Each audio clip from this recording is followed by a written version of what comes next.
और इससे बड़ा कोई पुण्य नहीं है। परोपकार पुण्याय पापाय परपीड़नम। संसार में सबसे बड़ा धर्म क्या है? परोपकार से बड़ा कोई पुण्य नहीं है और दूसरे को पीड़ा देने से बड़ा कोई पाप नहीं है। 18 पुराणों का सार है। आप तो सब जानते हैं। अष्टादश पुराणेषु व्यासस्य वचनत्रयम् परोपकार पुण्याय पापाय परपीड़नम। परोपकार से बड़ा कोई पुण्य नहीं। सुखदेव जी कहते हैं राजन, जीव जब मां के घर में रहता है तो वो भगवान को वचन देता है कि मैं संसार में जाकर के सत्कर्म करूंगा, धर्म करूंगा, पुण्य करूंगा, ऐसा काम करूंगा कि मुझे दोबारा घरों में नहीं आना पड़े। लेकिन वो दुनिया में आने के बाद में सब भूल जाता है। रात तो सोने में चली जाती है और दिन कमाने खाने में निकल जाता है। निद्रया ह्रियते नक्तम व्यवाये न च भावया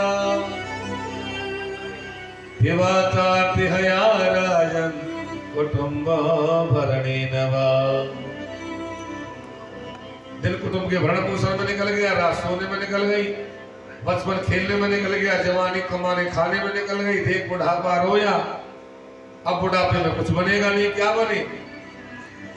कि क्षण भंगुर जीवन की कलिका, कल प्रात को जान खिली न खिली, मलिया चल के सोच शीतल मंद, सुगंध समीर चली न चली। कलिकाल कुठार लिए फिरता, तन मंद से चोट झिली न झिली, भजले हरि नाम हरि रसना, जाने अंत समेत हिली न हिली। तो सुखदेव जी क्या कहते? तस्मात् भारत सर्वात्मा भगवान हरिश्वर, श्रोतव्यो कीर्तितव्यस्य स्मर्तव्यो भगवंदना। इसलिए क्या करना है? 3 साधन बताए सुखदेव जी। पहला सुनना, कथा सुनना, श्रोतव्य। दूसरा कीर्तन करना और तीसरा भगवान का भजन करना। ये 3 साधन ही जीव का कल्याण कर देते हैं। पहला का साधन है कथा सुनना। देखो सुनने का सबसे ज्यादा प्रभाव पड़ता है,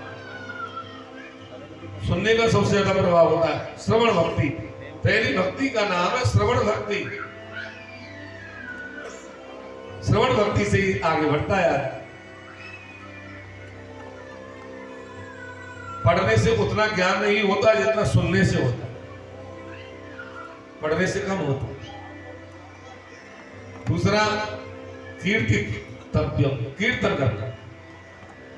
भगवान का संकीर्तन नित्य प्रति होना चाहिए।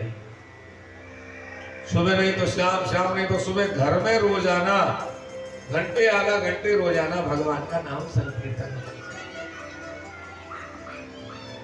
बहुत अच्छी बात बता रहा हूं मैं। और भगवान का स्मरण। सुखदेव जी कहते हैं अब मैं तुमको वो ज्ञान दे रहा हूं जो मेरे पिताजी ने मुझे दिया था, व्यास जी ने। इदम भागवतम नाम पुराणम ब्रह्म संवितम, अधीतमान द्वापरादो पितुर्द्वैपायनादः। पिताजी ने जो मुझे ज्ञान दिया वो तुमको देता हूं। सबसे पहले क्या ज्ञान दिया है? जितासनो, आसन को जीतो। आसन हमारा मजबूत होना चाहिए, आसन हमारा दृढ़ होना चाहिए। ये पहला शब्द है जितासन। और दूसरा जितासनो जितश्वासो, श्वास को जीतो। श्वास को जीत करके प्राणायाम करो रोजाना। पूरा रेचक कुंभक के द्वारा प्राणायाम होना चाहिए। शरीर की शुद्धि हो जाती है उससे। योगा करना चाहिए, करते हो नहीं करते हो योगा? रोजाना योगा करना चाहिए। शरीर को यदि स्वस्थ बनाना है तो योगा जरूर करो आप। और योगा का सबसे बढ़िया काम है ये लोम विलोम प्रतिलोम, श्वास को बाहर निकालना, खींचना, बस इससे बढ़िया और कोई योगा नहीं। और संग बढ़िया होना चाहिए, जित संग जितेंद्रिय।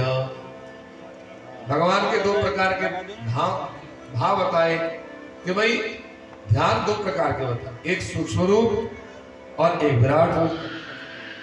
विराट रूप कौन सा है भगवान का? ये 7 लोग ऊपर के, 7 लोग नीचे के, 14 लोग का ब्रह्मांड जो है वो भगवान का विराट रूप। 7 लोग नीचे के नाभि से नीचे का हिस्सा है, 7 लोग ऊपर के नाभि से ऊपर का हिस्सा है। पाताल में तस्सहि पादमूलम पठन्ति पास्ते प्रपदे रसातलम। ये स्वर्ग लोग हृदय, तप लोग लला, ये जितने भी पक्षी बनाए भगवान ने, ये भगवान की चित्रकारी है। पेड़ पौधे भगवान के शरीर के रोम है, चंद्रमा मन है, सूर्य आंख है, दिशाएं भगवान के कान है, ब्राह्मण मुखारविंद है, क्षत्रिय भुजा है और वैश्य पेट है, शूद्र चरणमूल है। ये चारों भगवान का ही अंश है। आप वेद पढ़ते हैं, आप तो सब ब्राह्मणो चमकवासी बाहुराजन्यहृदा धूरुतरस्य वैश्य पर्यागुम शूद्रो अजायता। विराट पुरुष भगवान के शरीर में से सब पैदा हुए। यज्ञ भगवान का तेज है। भगवान के तेज को बढ़ाने के लिए धर्म किया जाता है, पुण्य किया जाता है, यज्ञ किया जाता है। आगे 2 प्रकार की मुक्ति बताई, सद्यो मुक्ति, क्रमो मुक्ति। क्रमो मुक्ति तो वो है अनेक धामों का दर्शन करते करते अंत में भगवान के वैकुंठ में जाना, और सद्यो मुक्ति है कि सीधे और भगवान के वैकुंठ में चले जाना और कहीं नहीं जाना,